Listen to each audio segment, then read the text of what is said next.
우리 사랑하는 성도님들, 지난 한 주간 잘 지내셨습니까? 저는 이렇게 설교를 드릴 때마다 우리 성도들을 작은 눈을 크게 뜨고 명확하게 보는데, 우리 성도님들은 왜 저를 외면하십니까? 이렇게 우리 성도들과 더불어서 또 한 주간 건강하게 지내고 또 하나님의 말씀을 나눌 수 있게 돼서 감사하게 생각합니다. 특별히 다음 주일은 저희 교회 설립 27주년이라는 이런 생각을 하니까 마음속에 참 감사하고 감사하다 하는 생각이 들었습니다. 그러니까 29년 전이겠죠. 저 언덕에 매일 와서, 매일은 아니고 매주겠네요. 매주 와서 월요일마다 혹시 또 시간 되면 한 번이라도 더 와서 기도하려고 기도하고, 여기 분당 지역을 쭉 자동차 타고 다니면서 이곳에 집이 세워지면 사람이 살고, 사람이 살면 교회를 다닐 것이고, 또 이 가운데 복음을 전하는 길 되고, 지금 신방하는 길 되고, 이제 구역 예배 드리게 되는데 꼭 이렇게 기도드렸거든요. 하나님, 계단마다, 복도마다, 동마다, 단지마다 복음의 불길이 붙게 하시고, 구역 예배 드리면 반상이 필요 없게 해주십시오. 그 당시에 반상회라는 게 있었는데, 구역 예배를 드리면 그 반상회를 드리는 것 같은, 그와 같은 역할을 할 수 있게 해달라고 기도를 했습니다. 근데 나중에 보니까 저희 교인이 가장 많았을 때는 어른 최적이 13,000명이었습니다. 그러니까 여기 분당에 그 40만 명이 그때 기준이었었는데, 아마 분당에 있는 사람 중에서 아이들까지 따지면 한 40명 중에 하나는 저희 교인이더라고요. 35명 중에 하나. 아이들까지 따지면요. 그리고 가만히 보니까 평균적으로 따지면 분당에 있는 모든 아파트 동수를 다 계산해 보니까 평균적으로 따졌을 때는 저희 교인이 다 있어요. 평균적으로 따졌을 때. 그래서 저는 기도가 참 놀랍다라는 생각을 했습니다. 2년 동안 똑같은 기도를 했거든요. 저 언덕에 서서 또 다니면서, 그 당시에 제가 처음에 올 때는 딱 시범단지만 공사를 하고 있었고, 이매촌 동신 아파트 편말 있었고, 조금 지나다 라이프 아파트 이런 거 편말, 그 흑산업 거기 편말만 있었습니다. 제가 처음에 왔을 때. 그러니까 아파트는 단지 시범단지에 그 골조만 올라가고 있었을 이런 상태였었거든요. 나머지는 경지정작하는 이런 상태였습니다. 그런데 그렇게 기도한 것이 시간이 지나면서 그렇게 이루어지는구나 하는 것을 저도 스스로 보고 참 하나님의 은혜가 놀랍다라고 생각을 했습니다. 하나님께서는 어떤 일을 이루실 때 기도를 하게 하시고, 기도한 대로 마음이 뜨거워지면 그 일을 이루게 하시고, 그 일을 이룰 때 하나님께서 역사하신단 말이죠. 그래서 저는 오늘도 우리 성도들에게 다음 27주년을 맞이하면서 이번 한 주간 동안 이런 일들을 진행하시기를 주의 이름으로 축복합니다.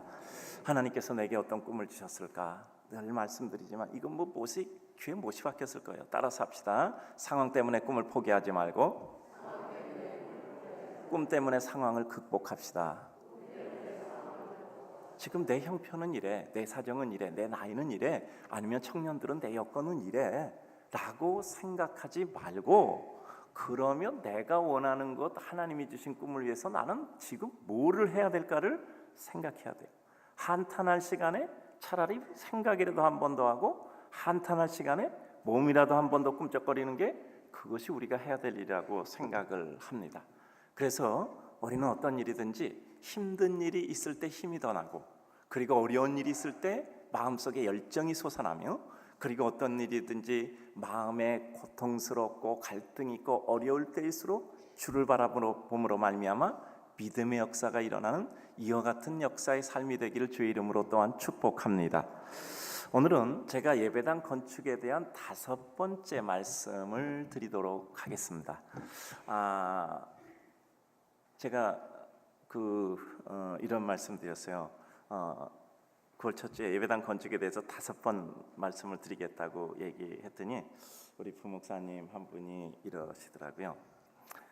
목사님이 예배당 건축에 대해서 5주간 말씀을 전한다 그랬더니 미리 결석하는 사람이 생겼습니다 그러더라고요. 미리 결석하는 사람. 이 분당에 있던 어떤 목사님이 전에 여기서 예배당을 저쪽으로 건축해서 옮긴다 그랬더니 다음 주일에 900명이 빠졌다 그러더라고요. 다음 주일부터 900명이 바로 그 다음 주일에 빠졌다 그러더라고요. 그래서 그 참 성도들이 참 이렇다라고 얘기를 하신 것 이렇게 들은 적이 있어요. 근데 우리 교회는 그래도 200명만 빠졌었네. 그 다음 주에 200명 정도 줄었더라고. 그래서 이게 어떻게 된 거냐? 오히려 그 다음 주일에는 더 열심히 성도들 신방하고 그랬거든요. 그랬더니 그 얘기를 하더라고. 목사님이 5주 동안 건축에 대해서 설교한다 그러니까 미리 200명 빠진 거라 그러더라고요. 10월 달 되면 또 나올 거라 그러더라고요. 우리 사랑하는 성도님들, 우리 인생의 삶이라는 것은 이러저러한 과정을 겪으면서 우리 삶을 살아가는 것입니다. 그런데 그러한 과정 속에서 우리가 하나님의 백성으로 산다는 것은 무엇을 의미할까를 생각을 합니다. 때로는 져야 할 짐도 지고, 때로는 지지 않아야 될 짐도 내가 일부러 지기도 하고, 그러므로 말미암아 우리는 십자가를 짐으로 영광의 부활과 면류관도 바라보는 이와 같은 삶이죠. 믿음이라는 것은 항상 두 가지입니다. 십자가의 믿음과 그리고 부활의 믿음이 있는 거예요. 십자가의 믿음은 죽음의 믿음이고 부활의 믿음은 삶의 믿음이잖아요. 즉 예수 죽음을 내 몸에 짊어짐으로 말미암아 예수 그리스도의 영광도 우리는 입는 겁니다. 따라서 저는 이 자리에 계신 우리 성도님들을 볼 때 참 감사하다고 생각합니다. 특별히 이 자리에 계신 성도님들은 우리가 아는 것처럼 8년 전에 교회가 어려웠을 때 이 자리를 지키셨던 분들이에요. 1년 동안 그 자리를 지킴으로 말미암아 이 교회는 이 많은 한국 교회의 큰 도움과 그리고 새로운 이정표를 제시할 수 있었습니다. 그러므로 말미암아 늘 말씀드리지만 다시 한번 따라서 합시다. 넘어졌던 그 자리에서 일어납시다. 넘어졌으면 그 자리에서 일어나셔야 돼요. 그래서 넘어졌을 때 동일한 어려움을 겪은 사람들이 일어날 수 있음을 보여주고 용기와 소망을 주셔야 됩니다. 따라서 우리 성도들이 어떤 어려움이 있다면 그 어려움을 극복할 때 오히려 잘 돼서 많은 사람을 도와주는 것보다 그 어려움을 극복함으로 더 많은 사람에게 용기를 주는 겁니다. 세상에는 잘 되고 성공한 사람이 많은 게 아니라 대부분 90% 이상이 다 실패하고 어려운 사람들이에요. 그러므로 우리는 실패를 극복했을 때 오히려 더 많은 사람에게 용기를 주고 소망을 주고 은혜를 줄 수 있는 것입니다. 그래서 우리는 오늘도 하나님 앞에 간절한 마음을 가지고 내가 어떤 하나님의 백성의 삶을 살까요? 사람이 가다 보면 굴곡이 있잖아요. 오르막도 있고 내리막도 있는 겁니다. 그리고 빛바다 빛날 때도 있고 빛의 뒷면에 그늘이 되어서 어려움 속에 있을 때도 있는 겁니다. 그러나 그것도 역시 우리 삶의 한 부분입니다. 우리가 어려웠던 때, 우리가 누추했던 때도 우리 삶의 한 부분이었고, 그리고 우리가 빛났던 때도 한 부분이었고, 그 음각과 양각이 조합되어 우리는 삶이라는 작품을 이루어 가게 되는 것이죠. 저는 그래서 우리 사랑하는 성도들이 하나님 앞에 큰 은혜를 잊게 될 줄로 믿습니다. 삶은 어려움을 피해가서는 안 돼요. 어려움을 피해가서는 안 돼요. 제가 늘 우리 교육자들에게 하는 말씀이 있습니다. 앞에 장벽이 있으면 전속력으로 달려가 그 장벽에 부딪혀서 내 몸이 부서지게 부딪혀봐라. 내 몸이 부서지든지 아니면 장벽이 사라지든지 둘 중에 하나가 될 것이다. 하나님이 우리의 때를 마감하시려면 우리가 부서지게 할 것이고, 하나님이 우리의 때를 통해서 하나님의 역사를 이루시면 그 장벽은 우리가 부딪히는 순간 신기루가 돼서 떠나버릴 것이다. 둘 중에 하나 아니에요? 세상 말로 따지면 죽게 아니면 살게 아닙니까? 그런데 하나님께서는 그 백성을 하나님의 은혜 가운데 인도하는 거예요. 그래서 우리는 어려울 일이 있을 때 더 힘이 나고 용기가 나며, 그리고 여러 가지 힘든 일이 있을 때 더 자신감이 솟아나는 겁니다. 힘든 일을 극복하면 그것을 통해서 단 한 번의 수준이 높아지니까요. 그래서 우리 인생에 늘 말씀드리잖아요. 기운 꺾이면 끝이다. 용기 꺾이면 끝이다라고 말씀드리잖아요. 그러니까 어떻게 해서든지 우리는 우리에게 주어진 은혜 속에서 하나님의 뜻을 바라보며 주의 나라와 그 영광을 소망하는 백성으로 그 어떤 경우에도 살아가는 것이 믿음의 백성의 모습입니다. 저는 그와 같은 마음을 가지고 이제 오늘로써 예배당 건축에 대한 5번째 설교를 마치려고 합니다. 다음 주부터는 건축에 대한 설교 안 할 거니까 그동안 안 나왔던 사람 다 나오라 그러세요. 첫 번째, 오늘 성경을 보면 넉넉함의 의미에 대해서 말씀을 하고 있습니다. 오늘 성경을 보면 우리가 다 아는 것처럼 두 종류의 사람이 등장합니다. 한 종류의 사람은 뭐냐면 부살렙과 오홀리압, 그리고 그 밑 다른 사람들인데 뭐냐면 공교한 재능을 가지고 있었어요. 그래서 그들이 성막을 지을 때 그들의 재능을 가지고 성막을 짓는 역할을 했습니다. 부살렙도 오홀리압도 아주 공교한 기술이 있어서 하나님께서 제정해 주신 그대로 성막을 짓는 거예요. 그리고 그 사람뿐이 아니라 또 그런 재능을 가진 사람이 다 모여서 그 성막을 짓는 겁니다. 하나님이 직접 지시해 주니 그 사람이 얼마나 떨리겠어요. 하나님이 직접 지시해 주니까 아마 손이 벌벌 떨릴 수도 있단 말이에요. 자기들의 모든 재능을 해서 그걸 짓는 겁니다. 두 번째는 그걸 지으려면 재료가 있어야 되잖아요. 그러니까 그 재료를 가져오는 사람들이 있었던 겁니다. 뭐 조금 만들어서 가져왔던, 그냥 가져왔던 이와 같은 것을 가져오는 거죠. 그런데 사람들이 아침부터 줄을 서서 그걸 가져오는 거예요. 그러니까 까맣게 보일수록 가져오는. 그러니까 이 성막에 필요한 모든 것을 만드는 이 사람들이 모세에게 찾아왔습니다. 모세요, 사람들이 너무 많이 가지고 와서 이제는 그만 가져오면 왔으면 좋겠습니다. 이게 재료가 너무 많아서 이제 넘칩니다. 그러니까 모세가 뭐라고 얘기했냐면 사람들에게 이제는 그만 가져와라. 넉넉히 남음이 있다. 그들이 있어. 넉넉히 남음이 있나이다. 그게 넉넉히 남았단 말이에요. 제가 목회를 하면서 이 구절을 제가 상당히 좋아하거든요. 이 구절을 상당히 좋아해요. 그래서 우리 교회 이런 일이 있기를 늘 기도하는데 제가 상당히 이런 일을 많이 겪었어요. 우리 옛날에 우리 학교마다 장학금 3천만 원씩 8명 헌신하라고 늘 말씀드렸죠. 그때 꼭 넘쳤단 말이야. 8명 넘은 사람은 그래서 죄송합니다, 넘어서 못 받고 다음에 하십시오, 이런 적이 상당히 많거든요. 근데 나는 기분이 굉장히 좋더라고. 성경적이잖아. 더 가져오면 다 받아서 다음에 쓰지가 아니라 이제 못 받겠습니다, 다음에 내서. 이 피아노 광고했더니요 3명이 헌신하셨더라고. 첫 번째 낸 분이 하신 겁니다. 2분은 돌려드렸어요.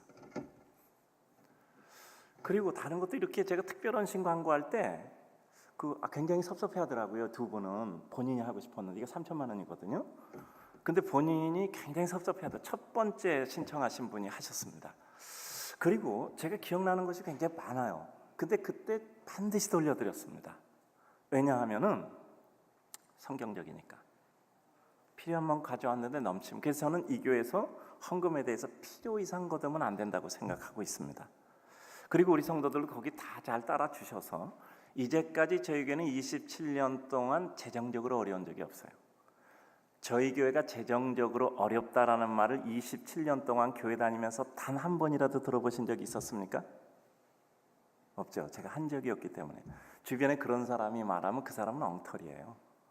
교회 어렵지도 않은데 어렵다고 말하면 엉터리입니다. 자신이 헌신 안 하는 사람들이요. 전혀 안 하는 사람들입니다. 그런 사람들. 그런 적이 27년 동안 없었어요. 어려우면 제가 늘 생각하는 것이 있습니다. 집안에서 아버지 혼자 어려우면 돼. 근데 어려운 적도 별로 없었고요. 뭐 그러면 목사 기도하면 그 다음에 또 하나님께서 은혜 주시는 거고요.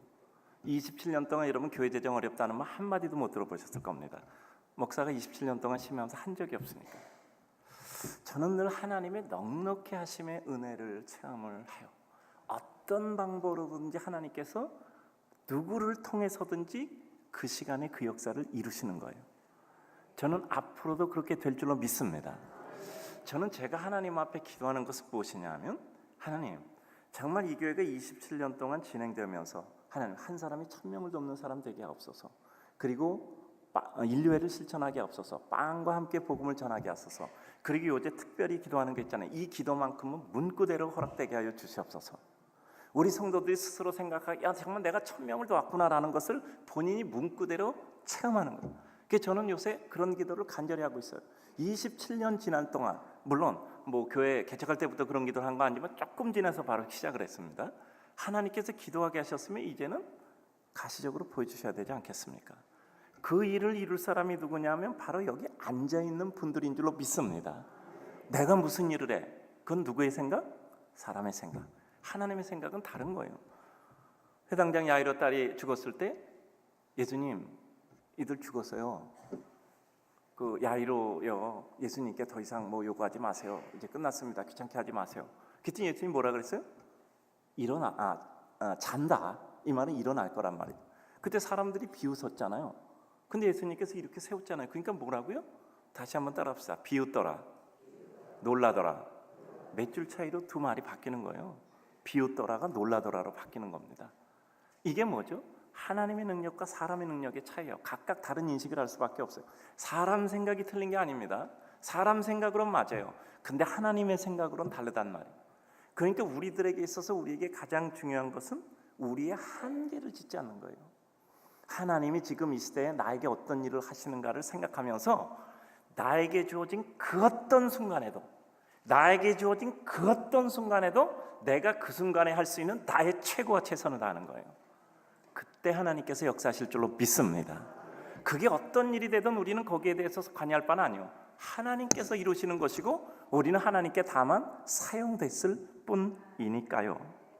그래서 우리는 성경을 보면서 넉넉함의 의미에 대해서 생각해 봅니다. 광야에서 방황하는 사람들이 무슨 가진 것이 있었겠습니까? 광야에서 만나나 먹고 살았던 사람들이 무슨 가진 것이 있었겠습니까? 그런데도 불구하고 성소에서 쓸 것을 만드는 사람들이 재능기부로 모였고, 또 뿐만 아니라 그 재능기부하는 사람을 감사해서 사람들이 그들이 만들 수 있는 재료를 제공했단 말이에요. 근데 좌우지간 그 광야에 이렇게 방황하던 사람들이 뭘 가져왔다는 건 그래도 뭔가 있는 거잖아. 아니, 흙을 파서 가져올 수는 없잖아. 모래 가져올 수는 없잖아. 뭔가가 있었다는 거예요. 그 말은 뭐죠? 하나님이 뭔가를 주셨다는 거예요. 출애굽기 11장 보면 무슨 말이 나오죠? 출애굽기 11장 보면 이 출애굽할 때 이 이스라엘 백성들이 애굽 백성의 은금패물 뭐든지 다 달라고 얘기하는 거야. 다 달라고 얘기하면 어떻게 됐죠? 사람들이 애굽 사람들의 마음이 은혜를 입어서 주라는 대로 다 줘버렸어요. 하나님께서 그들에게 역사하신 겁니다. 그러니까 430년의 품값을 한 번에 받아버린 거예요. 야곱이 라반의 집에서 그렇게 오랜 기간 동안에 임금 한 번 못 받고 있다가 마지막 순간에 다 받아가지고 나온 거죠. 하나님 주셔서. 마찬가지요. 아브라함이 어떤 사람입니까? 먹을 것이 없어서 이방 땅에 먹고 살기 위해서 내려갔다 큰 봉변당한 사람이잖아요. 근데 그가 사병을 수백 명 거느린 사람이 됐단 말이에요. 이게 아브라함의 능력입니까? 하나님의 능력입니까? 성경은 달라요. 그래서 제가 요새 늘 말씀드리잖아요. 하나님이 주신 축복의 수준으로 허락하여 주옵소서. 모든 사람이 볼 때 이건 저 사람 능력이 아니라 하나님의 능력이다라고 알게 하여 주시옵소서. 우리도 봐도 열심히 일했지만 이건 내 능력의 범위는 넘어서는 거야. 내가 나를 알아. 내 능력의 범위는 넘어서는 거야. 이건 하나님의 능력의 범위야 라고 스스로 깨달아서 스스로 잘되고도 겸손하게 앞서서 우리 요새 이렇게 기도하고 있잖아요. 저는 믿습니다. 저는 27년 동안 이 강단에서 전한 말씀과 기도를 저는 절대 잊지 않고 믿습니다. 제가 요새 그런 기도를 하나님, 강단에서 말씀을 전하게 하고 기도하게 하셨으면 하나님께서 이루어 주시옵소서. 괜한 일을 하신 거 아니잖아요. 하나님께서 이루셔야 되잖아요. 그래서 오늘 이와 같이 하나님께서 은혜 주실 때 내 몫은 무엇일까? 그리고 나는 어떻게 하나님께 나를 드릴까? 늘 말씀드리지만 우리가 예배당 짓는 것은요, 물질만 내서 되는 게 아니에요. 물질 내서 주면 그냥 건물 짓는 거지. 거기다 기도하고 마음을 쏟고 사랑하고 정말 공사하는 장면도 한번 와봐서 멀리 바라보면서 기적이 하나님의 주. 여러분, 그냥 돈 내서 지으면 그냥 건물이요. 근데 거기다 마음을 쏟고 사랑을 하고 정말 기대를 하면 그게 하나님이 지는 집이에요. 그러니까 그 계단만 올라서도 난간만 붙잡아도 의자에 앉아도 그냥 여기 서 있기만 해도 그것이 감격스러운 거잖아요. 그것이 감격스러운 거. 예배당 질 때 우리 지하에서, 그때는 서부 시대라 그 지하 공사 중인 지하에 와서 우리가 예배를 드렸어요. 그때는 서부 시대니까 이해하시겠습니까? 지금은 공사 중인 건물에 와서 수백 명이 예배 드리면 큰일 나. 근데 그때는 그랬고요. 이게 준공도 안 됐는데 본당이 꾸며졌을 때 여기 와서 예배를 시작했다고. 25개월, 25, 6, 7, 8 그러니까 27개월 될 때네. 그러니까 크리스마스니까 그때 와서 예배를 드렸다고. 여기서 준공검사 안 끝나는, 지금 준공검사 안 끝난 건물에 가서 예배 드리면 큰일 난다네. 잘 모르시는구나. 근데 그때는 서부 시대니까 그렇게 예배를 드렸어요. 뭐 그래도 뭐 아무 일 없더라고. 근데 저는 그때 우리 성도들이요, 그 추운 겨울에 이 지하실에는요 난방이 없었어. 난방이 없었어요. 근데 왜 난방이 없냐면 날마다 내일이면 본당에 올라간다, 다음 주면 본당에 올라간다 해서 난로를 못 샀어요. 그 난로 사면 또 버려야 되잖아. 그래서 그 추운 겨울에 난방이 없이 지하 이 주차장에서 예배를 드렸더라고요. 이 난방이 없이. 그래도요 지하 주차장에서 한 700명 예배 드렸을 거야. 우리 700명도 넘었지. 그러니까 뭐 한 전체 뭐 그것도 몇 프로 들었으니까 그때 벌써 1,몇백 명 됐으니까 지하 그 주차장에서 예배 드린 게. 근데 그럼에도 불구하고 난 우리 성도들이 그 추운 겨울에 이제 본당에서 예배 드린다니까 내가 생각해도 그냥 너무 좋아서 와서 그냥 여기 청소하느라. 공사장이 아직 위엔 다 공사장이야. 다 공사장.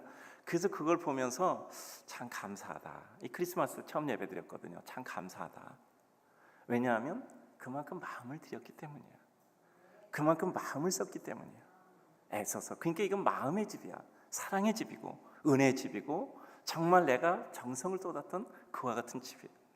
그래서 저는요 우리 성도들이 이번에 예배당을 지으면서 믿음이 크게 자라게 될 줄로 믿습니다. 그리고 마음의 기쁨이 크게 자라게 될 거예요. 우리 성도들 어려운 가운데 헌금도 하셨잖아요. 저 배가 고픈데 금식도 하시잖아요. 그리고 또 여러 가지 이렇게 정말 기도하시고 또 하나님 앞에 간절히 기도하시고. 그러다 예배당에 딱 들어보세요. 감격스러운가 안 감격스러운가? 기도도 안 하고 있다 멀쩡하게 예배당에서 뭐 요새 예배당 다 잘 지어. 제가 요새 강의 다녔던데 제가 작년까지 강의 다녔잖아요. 강의 다녔던 교회 보면 다 번쩍번쩍해. 그러나 그런 집이어서가 아니라 내가 마음을 쏟았기 때문이에요. 내가 사랑했기 때문에요. 내가 와서 그 건축 그 골조 붙잡고 내가 기도했던 이런 내 마음의 은혜와 사랑의 추억이 있기 때문에. 저는 그래서 우리 성도들이 이 세상을 떠날 때 저는 좀 멀어도 교회 와서 연결 예배는 드리고 갔으면 좋겠어. 우리 성도들 좀 멀다고 그냥 병원 장례식장에서 그냥 가지 말고 저는 그거 적극적으로 좋아하거든요. 원하시는 분들 정말 마지막 교회 와서 연결 예배 교회에서 드리고 갔으면 좋겠어. 저는 장례 굉장히 중요하게 여긴다고 했잖아요. 하나님 앞에 가는 아주 화려한 예식인데 그래서 정말 초라하게 그냥 관들고 나가지 말고 정말 하나님 앞에 와서 정말 예배 드리고 내 삶을 마치고 갔으면 좋겠어. 그래서 정말 이 집은 하나님의 집이고 사랑의 집이고 은혜의 집이고 얼마나 많이 와서 기도했어요. 얼마나 와서 눈물 뿌리고 얼마나 기쁜 일 있으면 달려와서 하나님께 아뢰고 얼마나 마음의 각오를 다졌어요.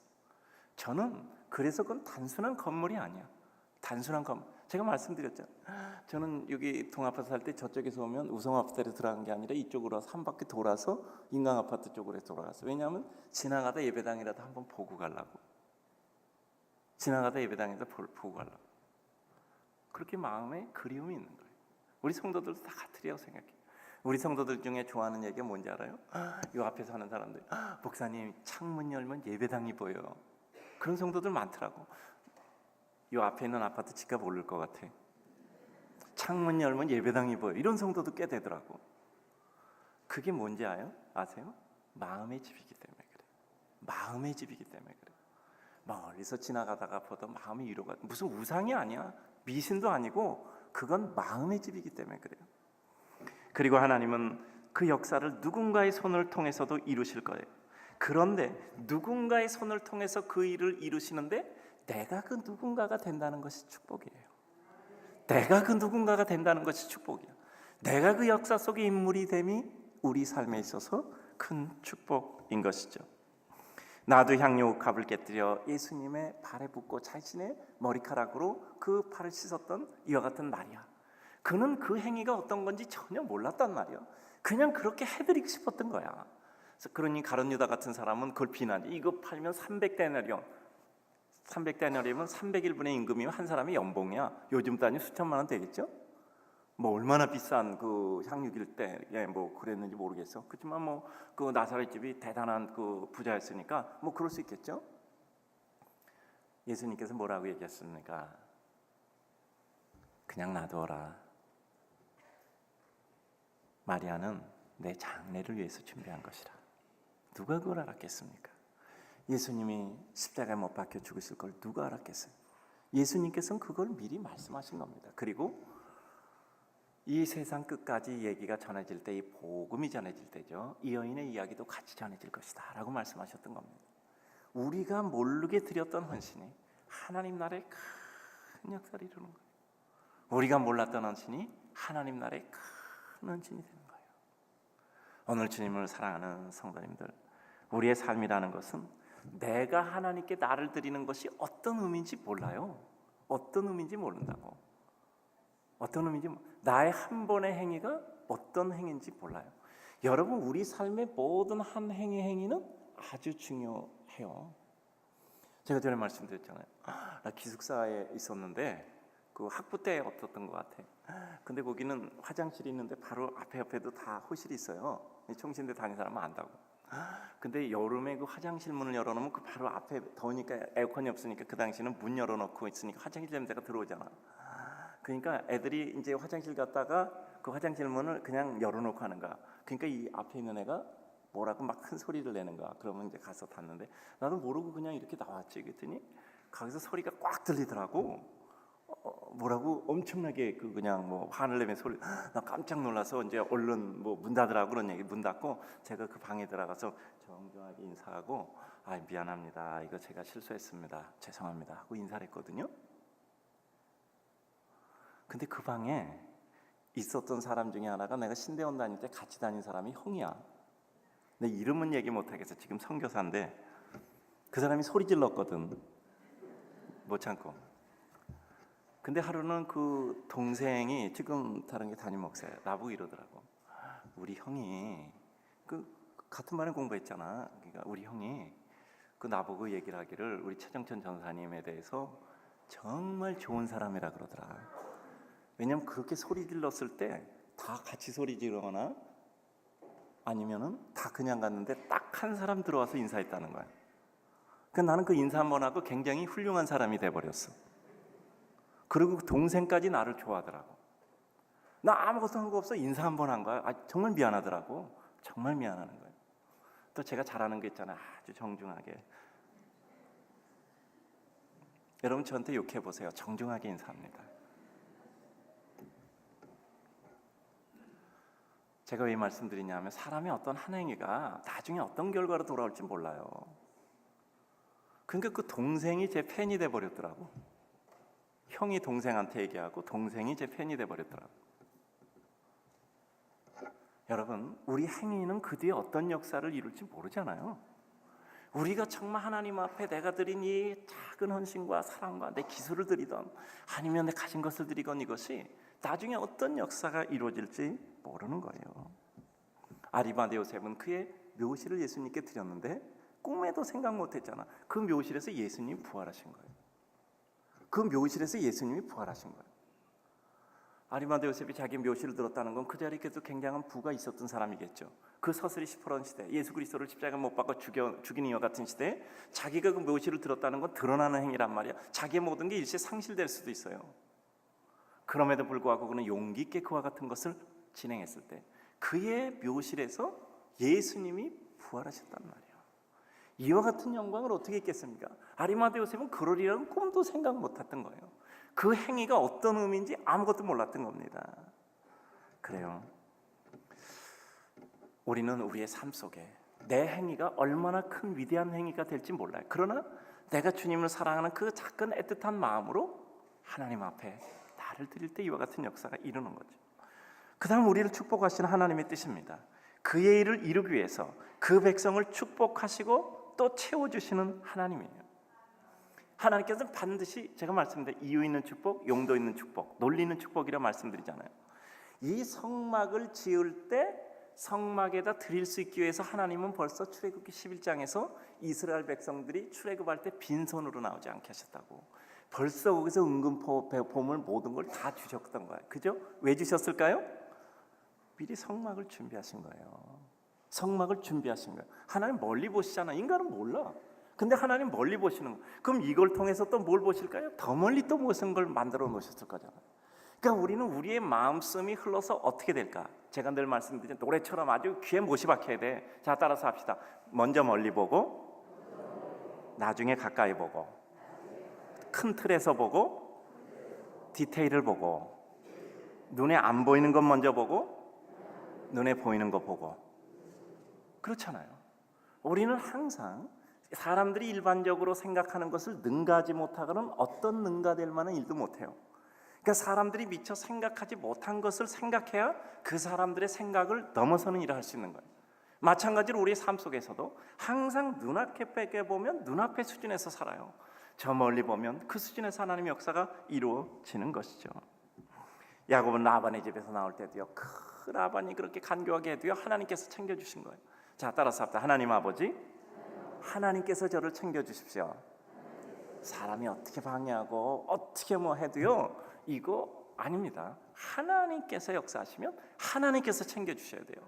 늘 말하잖아요. 작은 손으로는 하나님께 헌신하고 하나님의 큰 손으로 날 축복하도록 해야 돼. 이 작은 손으로 내가 챙기다 하나님의 큰 손으로 흩어가시면 어떡하겠어요? 그러니까 우리는 항상 하나님이 나를 축복하게 하셔야 돼요. 따라서 합시다. 하나님이여 나를 축복하옵소서. 하나님이 나를 축복하시게 해야 돼요. 정말 아브라함이 그와 같이 먹을 거 굶어 죽을까 봐 염려하던 이런 사람이잖아요. 근데 그가 이런 거대한 하나님의 은혜를 이룰 수 있는 것은 아브라함의 축복은 하나님의 축복이었단 말이에요. 그리고 마지막으로 주어진 기회를 놓치지 않는 것이 우리의 축복의 기회예요. 하나님께서 사용되고 그것이 쓰임받는 게 우리의 가장 큰 축복이란 말이에요. 여러분, 우리의 가장 큰 축복이 뭐예요? 저는 늘 그런 생각하는데 어떻게 보면 참 애틋하고 애처로워. 베스메스의 소가 법궤를 메고 블레셋 지역에서 이스라엘 지역으로 넘어오잖아요. 그러면 어떻게 되죠? 뭐 그냥 그 소를 갖다가 우상처럼 섬길 수도 있잖아요. 근데 어떻게 했죠? 그 소를 가장 영화롭게 하는 것이 마지막 각을 떠서 하나님께 번제물로 드렸잖아요. 저는 우리가 이 세상을 마치고 갈 때 마지막 하나님께 번제물로 드려져야 된다고 생각합니다. 우리가 이 세상을 마칠 때는 우리가 하나님 앞에 번제물로 드려져야 된다고 생각해요. 그것이 우리의 가장 영화로움이라고 생각합니다. 내가 어떤 것을 이루는 것이 아니라 마지막으로 나의 모든 것이 하나님께 드려지는 것이어야 된다고 생각해요. 우리 믿음은 말이 믿음이 아니라 말을 이루는 게 믿음이에요. 마지막으로 우리가 하나님께 다 드려져서 번제되어 하나님께 소제되고 하나님 앞에 사용되고 가야 된다고 생각합니다. 소진되어서 하나님께 가야 돼요. 이게 우리가 믿는 예수 그리스도에 대한 믿음이라고 저는 생각을 합니다. 그래요. 그래서 우리는 주님 앞에 쓰임받을 수 있는 기회 때 주님 앞에 쓰임받아야 돼요. 이것이 축복의 기회는 절대 놓치면 안 돼요. 여러분, 사무엘상 17장을 보면 바르실레라는 사람이 나와요. 아주 아름다운 이름이에요. 바르실레는 어떤 사람이죠? 다윗이 압살롬에게 쫓겨다니던 이와 같은 고통의 때에 사람들은 다윗을 비웃고 이제 다윗 끝났어, 병영까지 몰려갈 때 끝났어 이렇게 하면 다윗에게서 민심이 떠나는 사람들이 많잖아요. 근데 바르실레는 이게 길라 사람이란 말이에요. 이방 사람이요. 그런데 그럼에도 불구하고 가장 처참했던 때에 다윗을 선대한 사람이었어요. 그래서 다윗이 이제 압살롬이 이제 죽고 평장되고 힘을 얻었을 때 바르실레에게 이야기를 합니다. 바르실레, 네가 내가 어려울 때 나에게 이와 같이 선대했으니 예루살렘으로 가자. 내가 이제 너에게 선대하리라. 다윗이 가장 어려웠을 때 다윗을 선대했던 사람이에요. 그러니까 바르실레가 뭐라고 얘기합니까? 내 나이 80입니다. 내가 이제는 그와 같은 것을 볼 이와 같은 사람이 아닙니다. 나는 여기 있겠습니다. 정말 왕을 잘 섬길 수 있었던 것이 감사합니다. 이게 바르실레였어요. 이게 바르실레. 이 바르실레는 대단한 사람. 그러니까 쓰임 받을 때 쓰임 받을 줄 아는 사람이었어요. 다윗이 가장 어려울 때 다윗을 도왔던 사람이다. 다윗이 영화로울 때 저는 이것으로 충분합니다. 내가 당신이 어려울 때 당신을 도울 수 있었던 것이 내게 가장 큰 축복입니다. 우리의 삶도 그렇잖아요. 저는 원칙을 가진 게 있습니다. 어려운 사람은 무조건 도와야 돼. 어려운 사람은 무조건 도와야 돼. 어려울 때는요, 당신이 이래서 잘못되고 이래서 잘못되고 이래서 회개하고 이래서 살아라, 이게 도움이 안 돼요. 밥 잘 먹고 그냥 열심히 힘내서 살고 이 시간 지나기만 하면 돼. 이 말이 위로가 되더라고. 어려울 땐 회개하라는 말보다 밥 잘 먹고 힘내, 이 말이 더 위로가 되더라고요. 우리의 삶에서 정말 인생을 위로한다는 게 무엇인가? 인생을 위로한다는 게 무엇인가? 그를 다시 세운다는 것이 무엇인가? 정말 우리는 어려울 때 도와줘야 돼. 하나님 나라도 어려울 때, 하나님에게도 무엇인가 필요할 때 그 기회를 잃지 말아요. 그래요. 사무엘하 19장에서 바로 바르실레가 다윗에게 하잖아요. 내 나이 80입니다. 나에게는 그런 영화가 필요 없습니다. 의인이에요, 바르실레는. 그리고 잠언 14장 4절을 보면 소가 없으면 구유는 깨끗하려니와 소의 힘으로 얻는 것이 많으니라. 우리 좋아하는 말이죠. 수고 안 하고 애 안 쓰고 내가 다른 거 안 하면 나 뭐 손해 보는 거 없어. 근데 그걸로 더 크게 얻을 것도 없어. 소의 힘으로 얻는 게 많다. 구유 치워주고 그 다음에 염을 써주고 그리고 여러 가지 오양간 치우고 소 관리하지만 그 소의 힘으로 얻는 게 많은 거예요. 정말 하나님께 축복을 심어서 은혜를 이루는 거예요. 우린 뭐죠? 내 식물을 물 위에 던져라. 그러나 왜 도로 찾으래? 그냥 뿌리는 거야. 던지는 거야. 내가 하나님께 이거 드렸으니까 하나님 나에게 축복하. 이거 없어도 돼. 내가 하나님께 드릴 수 있는 것만 축복이고 내 재능을 사용할 수 있는 것만 해도 축복이고 내 삶을 하나님께 드릴 수 있는 것만 해도 축복입니다. 이것이. 그리고 그러함으로 말미암아 모두가 넉넉하여 너무 빛나요. 저는 정말요 목회하면서 정말 기뻤던 적이 뭐냐면 성도들이 가져왔을 때 돌려보낸 거예요. 저는 이거 하나는 확실합니다. 필요한 거 광고했을 때 넘치면 돌려보냈어요. 저는 이 성경 좋아하거든요. 쓰게 남음이 있더라. 그래서 이제 그만 가져와. 그래요. 그래서 저는요 정말 우리 성도들을 생각하면 아주 훌륭한 성도들이에요. 저희 교회는 훌륭한 제가 늘 얘기할 때 착한 성도들이라는 거 그냥 하는 게 아닙니다. 여긴 착한 성도라는 말을 들을 자격이 있으시잖아요. 우리 성도들은 정말 하나님 앞에 귀한 은혜를 입었어요. 저는 우리 성도들을 굉장히 좋아해요. 굉장히 우리 성도들을 좋아해요.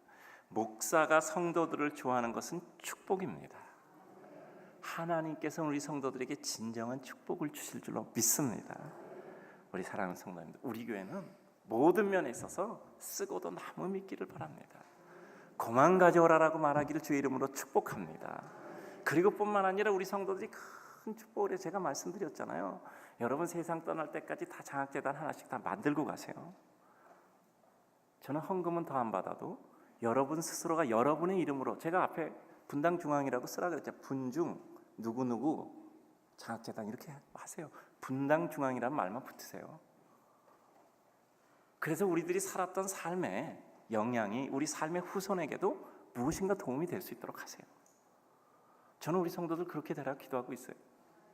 아멘 안 하는 사람 죽어도 그렇게 못해. 우리 성도들 그렇게 잘 되기를 주의 이름으로 축복합니다. 기도하겠습니다.